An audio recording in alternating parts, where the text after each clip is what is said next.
An entire world is ready for you to start your career teaching the path to wellness. Mastering the science of mindfulness. And the art of coaching. To help clients achieve mental, emotional, and physical betterment of life. Through movement, nutrition, recovery, and regeneration. Because impacting one person impacts a family. Impacting a family impacts a community. And impacting a community impacts the world. Become an NASM certified wellness coach.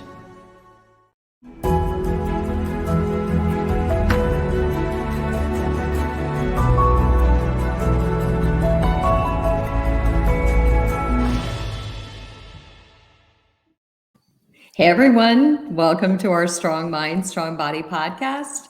I'm your host, Angie Miller, and today I have a very special guest on. Our topic today is harnessing the power of positive psychology. So of course, I had to bring a guest on today who lives, eats, and breathes the whole world of positive psychology. So her name is Olivia Ellis. She's been a guest before, and she is a PhD student in positive developmental psychology. So Olivia, I would love to have you come on and introduce yourself. Hi, everyone. Angie, it is so good to see you again, and I can't wait to continue to build upon previous conversations, talk more about positive psychology, because I really do. I study positive psychology. I try to integrate it as best I can in my life. And it's really what I try to focus on in the fitness industry is integrating positive psychology in the fitness industry. So I'm just really excited to be here. So my PhD that I'm working on is in positive developmental psychology. So I look at a lifespan and really what allows someone to live their best life. Positive psychology was really coined the science behind happiness, but we know it's a little bit more complex than that. My research in particular is on love, but again, I try to apply it to the fitness industry. So I'm just really excited to be here. Thanks for having me.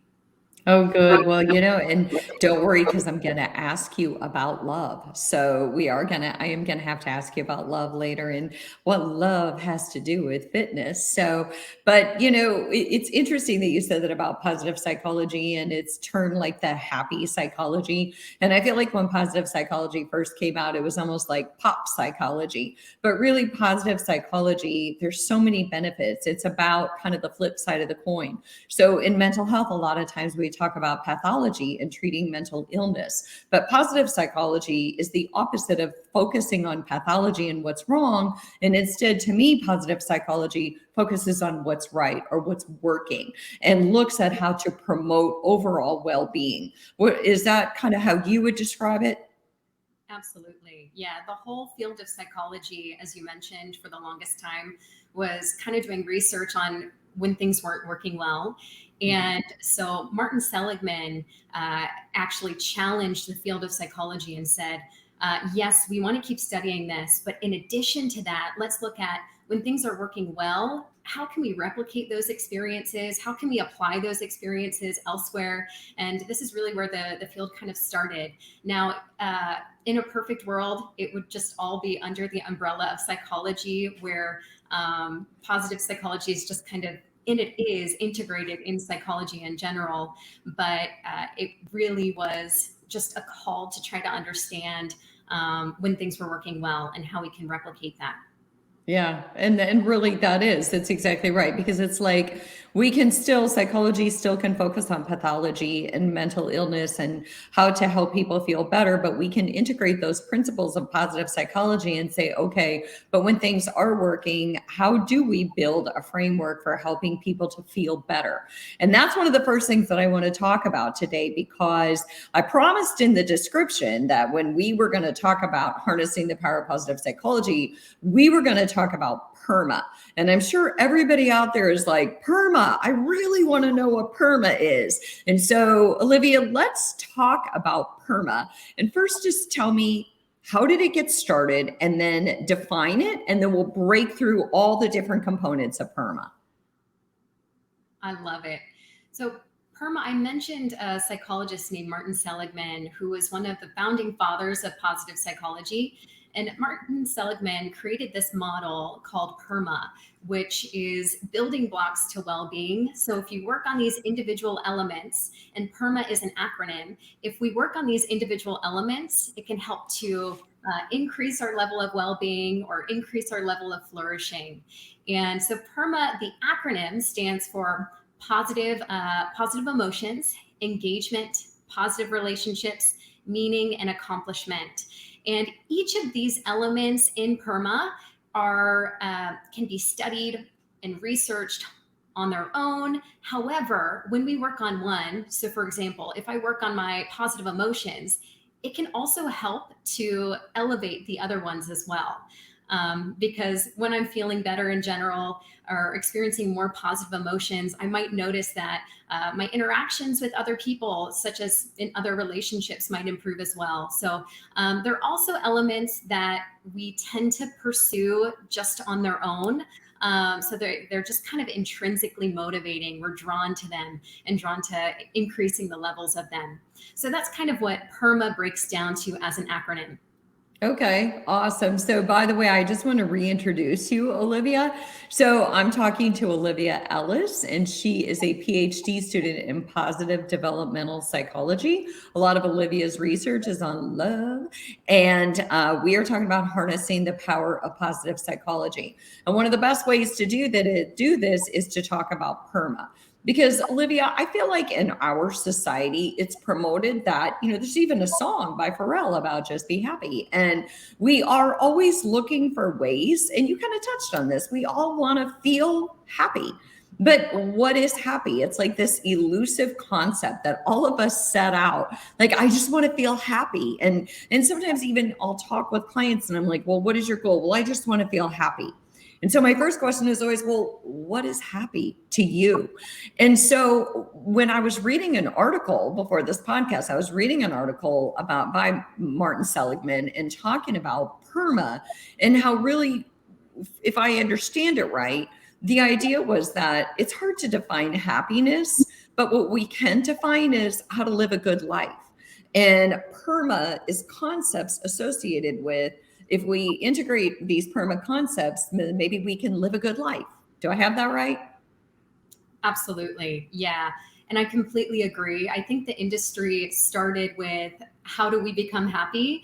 And now it's moving into a direction of how can we live well in terms of well-being, because happiness can be fleeting. And if we're constantly pursuing certain types of happiness, like hedonic forms of happiness, things that are kind of fleeting in nature, they can make us happy. They can be healthy for us, or maybe not so healthy for us. Things that just kind of make us feel good and happy. If we're constantly pursuing those, we might not have very high of a level of well-being in the long run. So PERMA kind of looks at hedonic happiness, things that bring us joy in the moment, and then also eudaimonic forms of happiness as well, things that are more enduring, that in the long run, when we're looking back on our lives, we're happy with the lives that we've built and the goals that we've set and kind of what we've created. So kind of shifting from focusing just on being happy to focusing on living a good life and what that entails. And yes, positive emotions such as joy and contentment are a part of that. But it's also a balance of all the emotions that are important in order for us to feel what true happiness feels like. If I only felt happy all the time and I just had positive emotions all the time, I might not be as grateful for those positive emotions versus if I'm feeling the full spectrum of emotions. And not only that, but when I'm able to really feel this full spectrum of emotions, I'm not numbing any form of emotion. Yes. So if I cut off those negative emotions entirely, I really won't be able to feel those positive emotions to the full extent. So it's about the full depth and breadth of emotions. But yes, feeling those positive emotions is important in terms of well-being and flourishing in the long run. Well, and also when you think about positive emotion, like you said, if you're constantly seeking this, I just want to feel happy. I want this. I want to grasp happiness in the moment. I want to feel good in the moment. I do feel like that's where some pathology sets in, where addictions become more heightened because we just want to do something to feel good and to numb what feels bad. But even I wrote an article for American Fitness Magazine on exercise and anxiety and the role of exercise in mitigating anxiety. And I talked about experiencing the full available range of emotions. Just like in the gym, we want our clients to experience full range of motion when they're exercising. And so I hear you say that, and that makes a lot of sense.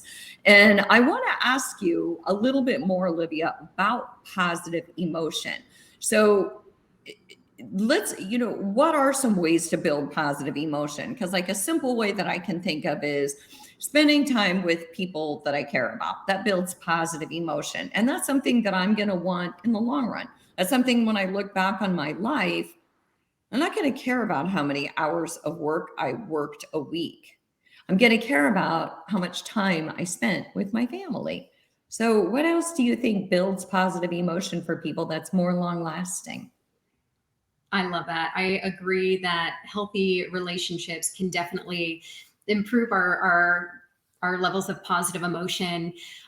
There are other strategies that have also worked well in terms of such as gratitude journaling. I wrote an article that was about incorporating savoring into the fitness industry. So finding when you're looking at a workout and you're reflecting on a workout, trying to identify something that went well in that workout, and then really kind of holding on to that moment, savoring it, and really being in that moment, recognizing the effort that you put in, what you've accomplished, what you've achieved, and really kind of taking that on. And savoring is a practice that can be applied to pretty much anything that we're doing. So for example, when I'm sitting here right now, I could be saying that I'm savoring that morning cup of coffee that I had, and that would really bring me positive emotions in the moment. And not only that, but savoring is a really great strategy to kind of reinforce certain behaviors. So in the fitness industry, if I just finished a fitness class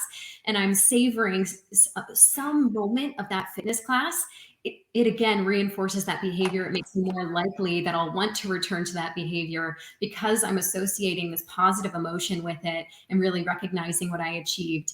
So I think positive emotions through people that we interact with, through savoring, through music. Music can be a great way in the moment to kind of boost positive emotions, something that brings us joy. So this could be in the fitness industry again, when we are selecting our music, what's the word choice in the music? What's the overall attitude? However, not all emotions impact us the same. So we might have emotions that are positive that are positive emotions. However, the impact that it has on where we set our focus is different depending on the emotion. So there's such a thing called motivational intensity for emotions, where higher motivational intensity emotions are things that we're really drawn to. And these are the stronger positive emotions that we tend to think about, such as excitement, things that give us a thrill. And these are things that we're really drawn to. And then lower motivational intensity emotions, such as feeling calm, feeling at ease, feeling grateful. These would be considered lower motivational intensity emotions.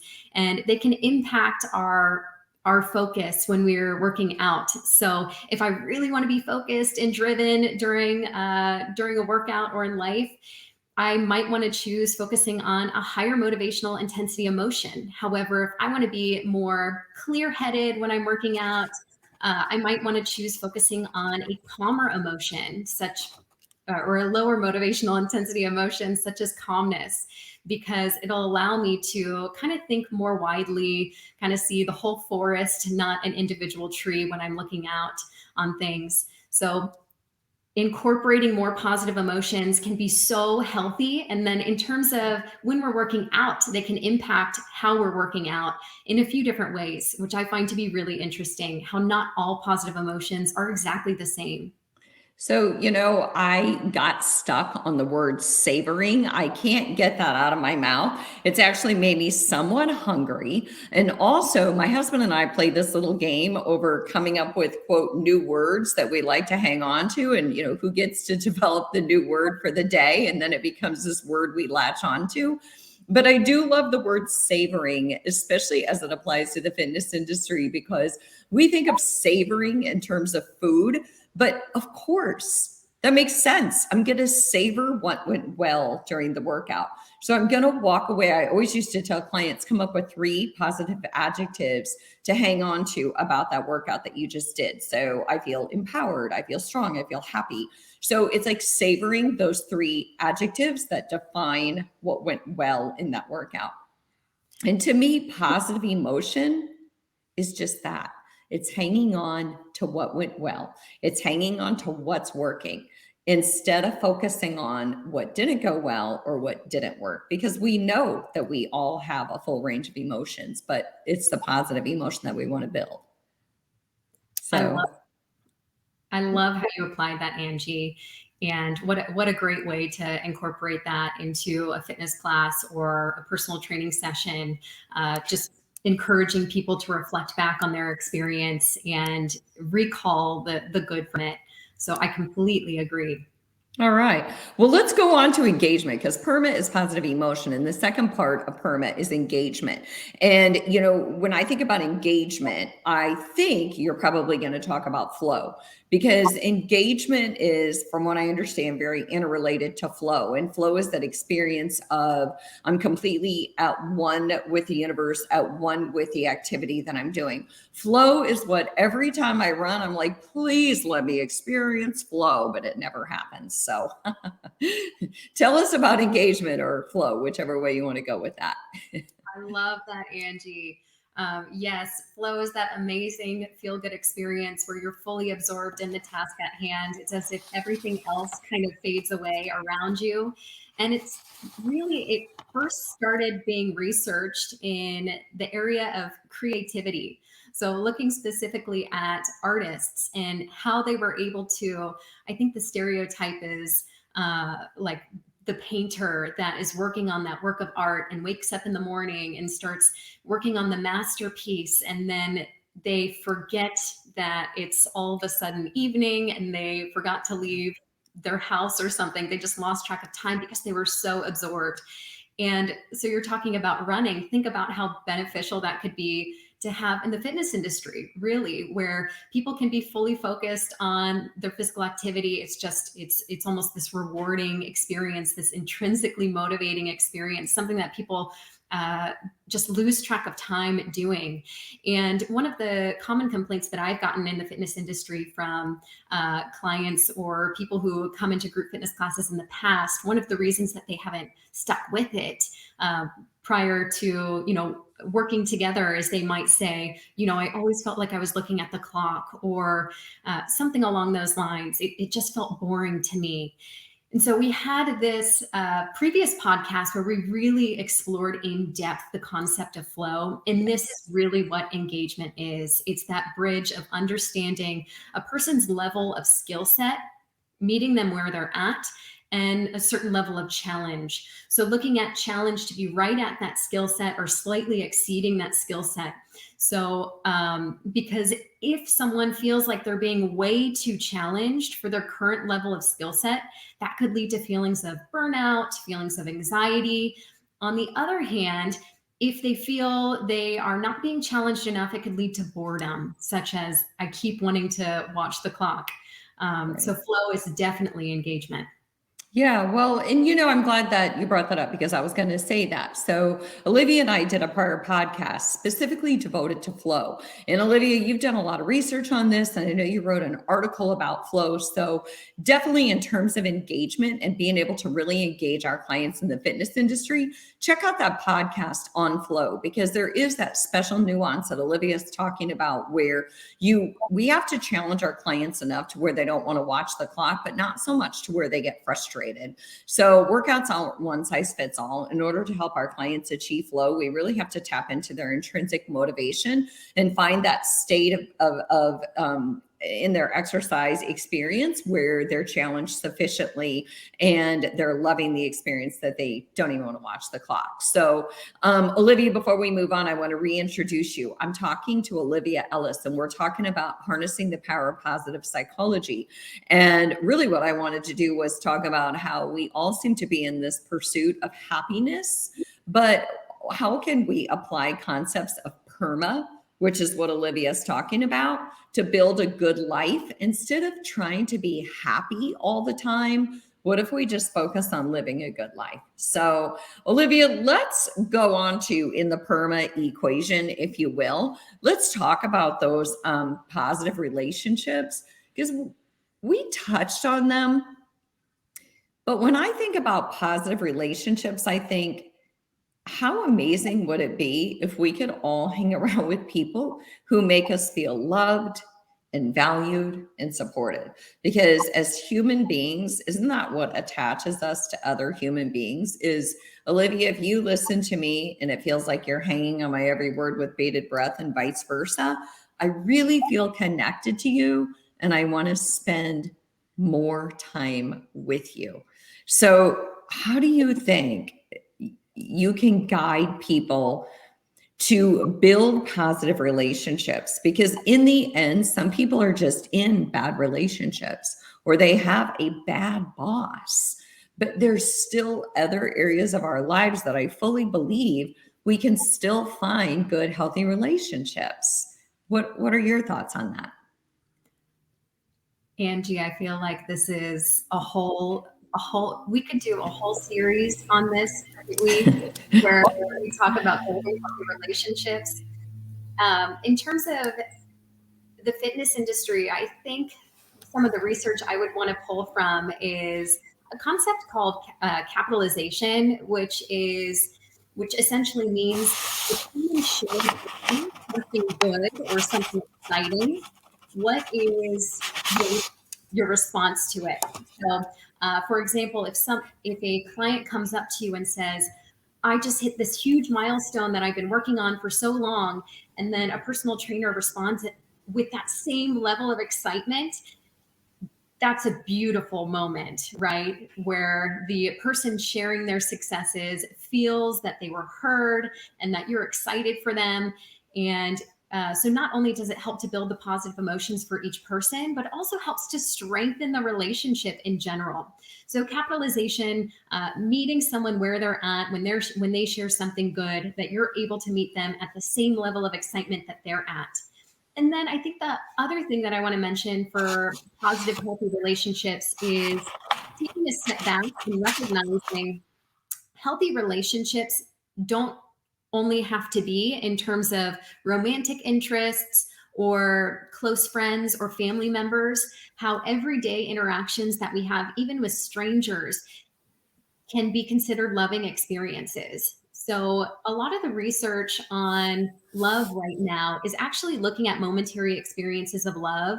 So those daily experiences that maybe have mutual care, mutual concern, the shared positive emotion, and what's referred to as biobehavioral synchrony. So we have similar body language, or our hearts are beating in rhythm. And this term it's coined positivity resonance, and it was coined by Barbara Fredrickson. And so positivity resonance is a theory of momentary experiences of love. So just in every day, if they have those three components, it could be considered a loving experience, which I find to be really interesting, because then if we take a step back, we can build these positive relationships and we can actually increase our levels of well-being based upon relationships just from everyday momentary experiences, such as if I'm holding the door open for someone, can I create a more positive experience for that person in that moment? And I think when it comes to the fitness industry, where this can be extremely powerful is if we have a fitness facility that is clean and gorgeous and it has all these amenities, what really tends to draw people back are those positive relationships. Yeah. So creating that good experience for someone. And so even if we're looking at we could look at positive relationships in terms of the close relationships that we have in our lives, but also those momentary experiences that we have even within a fitness center that can help to strengthen relationships and improve well-being. That was actually very fascinating. Everything that you said about building positive relationships and all that, all the theories and the science actually that's been done behind that. And the whole idea of capitalization, which is just kind of matching somebody else's emotion, matching somebody else's excitement. And I feel like as a mom, I remember always doing this with my daughters. They would come home and share something with me, and they would be all excited. And I would just naturally, as a mom, you match emotion and you get as excited as they are. And so what a powerful thing to remember in relationships, in intimate relationships and relationships with friends and people that we teach fitness classes to. Because I went to check into a hotel the other day over the weekend, and the gal who checked me in acted like I was the most exciting person she's ever met. And she couldn't be more excited to be checking me into this hotel.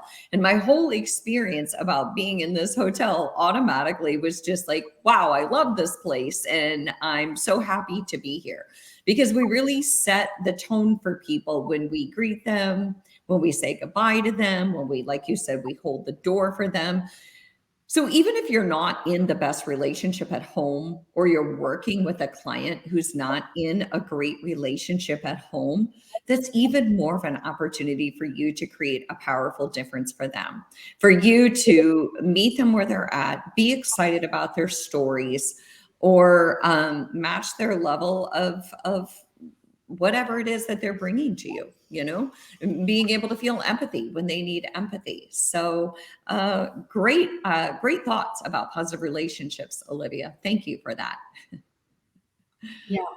Thank you, Angie. And I love that story. And it really calls to the power of how that can be applied to pretty much anywhere we go. Yeah, for sure. So let's talk about meaning, because the other part of PERMA is meaning, and how to create meaning in our lives, how to live with purpose. And so many times with clients, even I talk to a lot of clients who are in midlife and beyond, and it feels like they're back in their 20s again, where they're like, I feel like I just got out of college and I don't know what to do with my life. It's that whole revisiting of a stage of life, only it's different.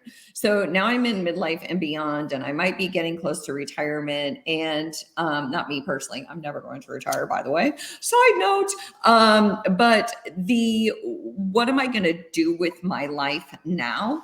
How am I going to create meaning if I stop working, or if I quit my job? So how do we find meaning and purpose in our lives? And this is a big chunk of stuff for everyone in their lives, no matter what. What gets us out of bed is when we feel like our life has meaning and purpose. People want us to show up. So take off with meaning. How do I create more meaning in my life, or teach my clients how to create more meaning? Yeah, Angie, I love how you talked about the complexity in terms of, it's not like we wake up one day and we have this meaning in life and it just stays with us for the rest of our lives, right? The same thing goes with kind of the other elements of PERMA too, where it's not like I have this perfect level of positive emotions and I'll have that for the rest of my life and that is it. It is a constant process where we need to reassess, make sure that we're staying in alignment with what our goals are.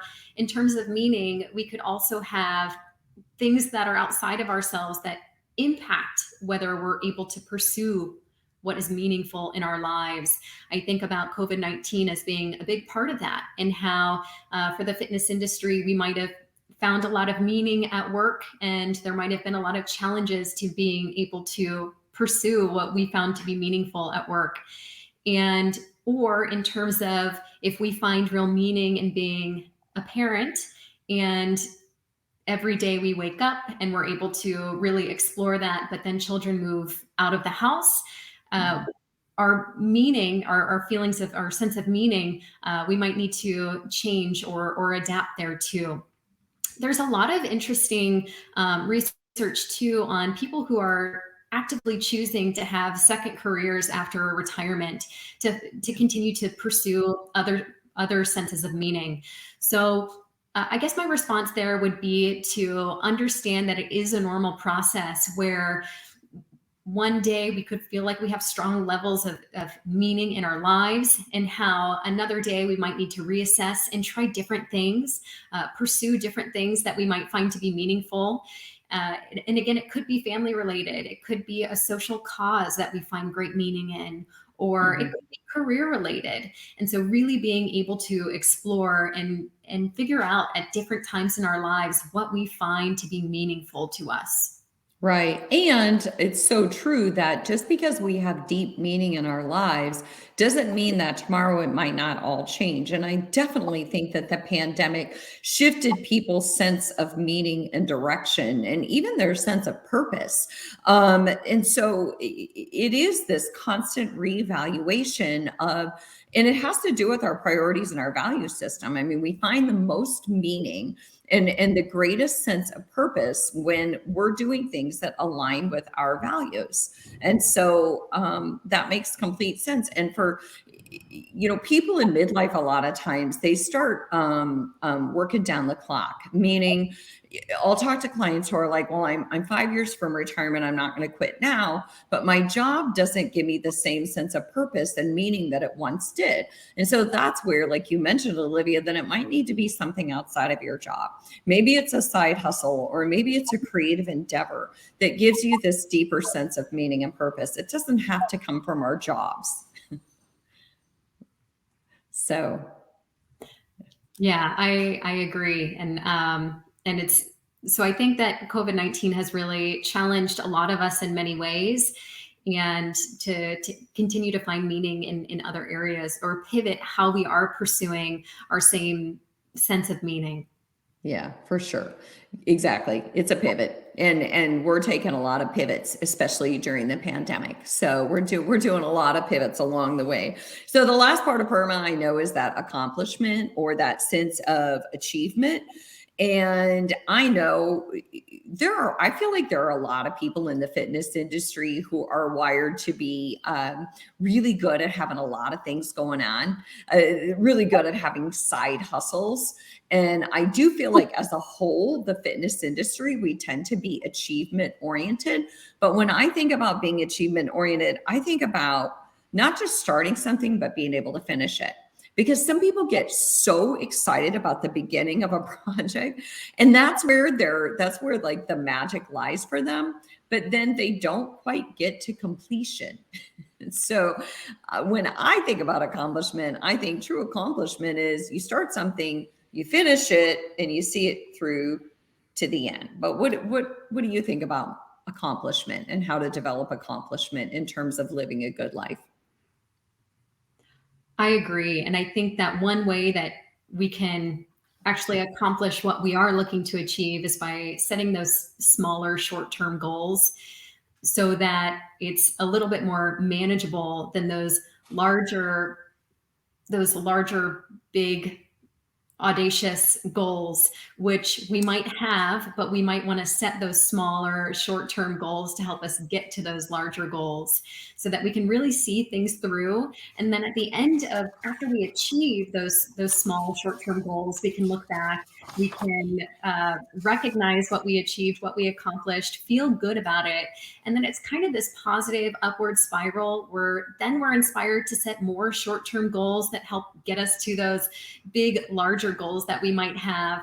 So we keep setting those short-term goals, and then hopefully we're achieving them, and then continuing to set more short-term goals. So I think that setting those short-term goals and even intermediate goals can be a really great way to, at the end of the day, feel that feeling of accomplishment.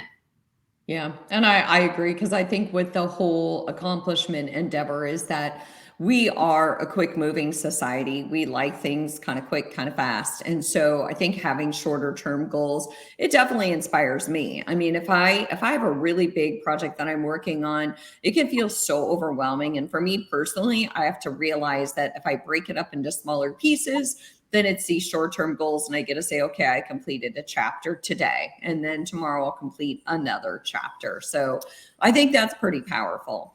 Olivia, I want to reintroduce you one more time. I'm talking to Olivia Ellis. We're talking about harnessing the power of positive psychology. And there's one last thing that I really want to ask you, and that is about love and the influence or the impact of love in helping us all to build positive emotion and experience a better life, living a good life. What's love got to do with it?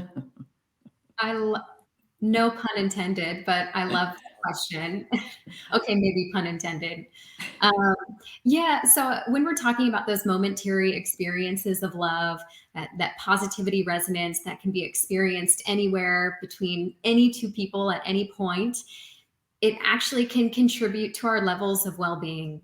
So being able to have those momentary experiences, and which I think is very powerful. So when we're talking about creating more positive emotions in people and increasing our positive relationships, looking at those momentary experiences of love can be really powerful in terms of a way to help accomplish that. Yeah.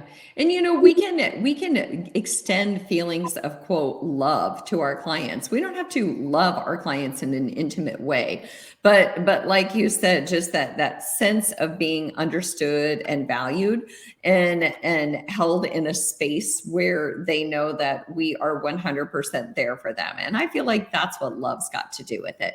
I feel like there's just not a lot of love or not enough love in the world sometimes, and that we can love one another even if we don't agree with one another. We can love our clients in such a way that makes them feel valued and worthy and understood. I went to lunch with my boss today and I felt loved. I felt like she listened to what I had to say, and I felt valued by her as a part of the organization, but also just holding space with me and making me feel like I was important. And I feel like it's those small things that we can do with people on an everyday basis. So that's my 2 cents about love, Olivia. And I'm glad to hear that you feel that you can experience that in the workplace too. Yeah, it's very powerful. It really is. So, Olivia, thank you so much for kind of coming on and enlightening us about the power of positive psychology, because I think it's far more than pop psychology. It is. And it's not just psychology about how to be happy. It's psychology about living a good life and playing off of concepts that not in a way to dismiss pathology and mental illness, but in a way to say, okay, but there are times in our lives we feel really wonderful. And how do we bottle that up and teach people how to find more ways to feel wonderful? So thanks so much, Olivia, for joining us. And thanks to all of our NASM and AFAA audience for coming on and sharing with us today. So I look forward to seeing you next week.